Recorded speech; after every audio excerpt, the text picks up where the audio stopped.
Halo teman-teman semua, perkenalkan saya Ricky.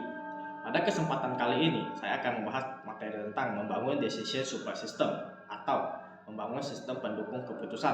Di era digital saat ini, organisasi dituntut untuk mengambil keputusan secara cepat, tepat, dan berdasarkan data yang akurat.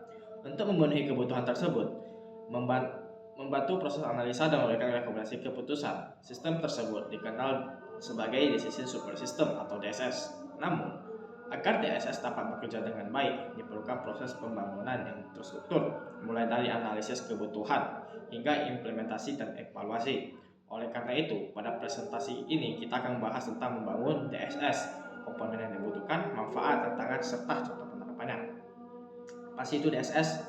DSS atau Decision Support System adalah sistem berbasis komputer yang dirancang untuk membantu individu maupun organisasi dalam mengambil keputusan, terutama pada masalah yang bersifat semi terstruktur atau tidak terstruktur. DSS tidak menggantikan peran manusia dalam mengambil keputusan, melainkan memberikan informasi, analisis, dan rekomendasi, sehingga keputusan yang diambil menjadi lebih cepat dan akurat.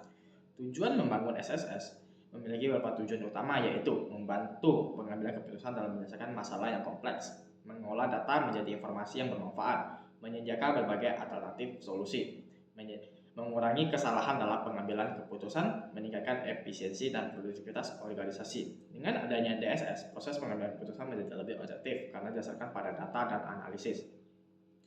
Tahapan membangun DSS. Yang pertama, identifikasi masalah. Tahap pertama adalah mengidentifikasi masalah yang akan diselesaikan. Contohnya, menentukan penerimaan beasiswa, memilih supplier terbaik, menentukan lokasi pembukaan cabang baru, atau menilai kinerja karyawan. Masalah harus didefinisikan dengan jelas agar sistem yang dibangun sesuai dengan kebutuhan penggunanya.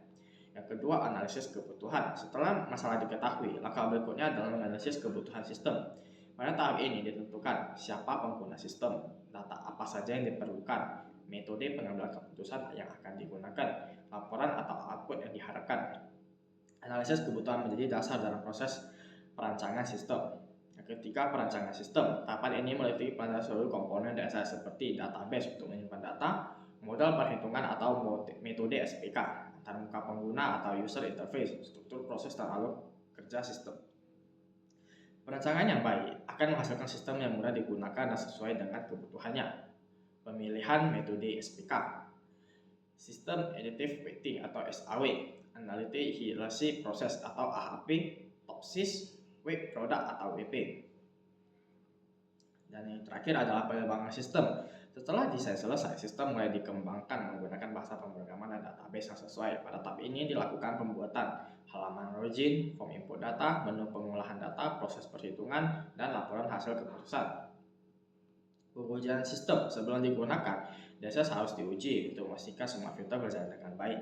Pengujian dilakukan untuk mengetahui apakah hasil perhitungan sudah benar, tampilan mudah digunakan, serta tidak terdapat kesalahan pada sistem.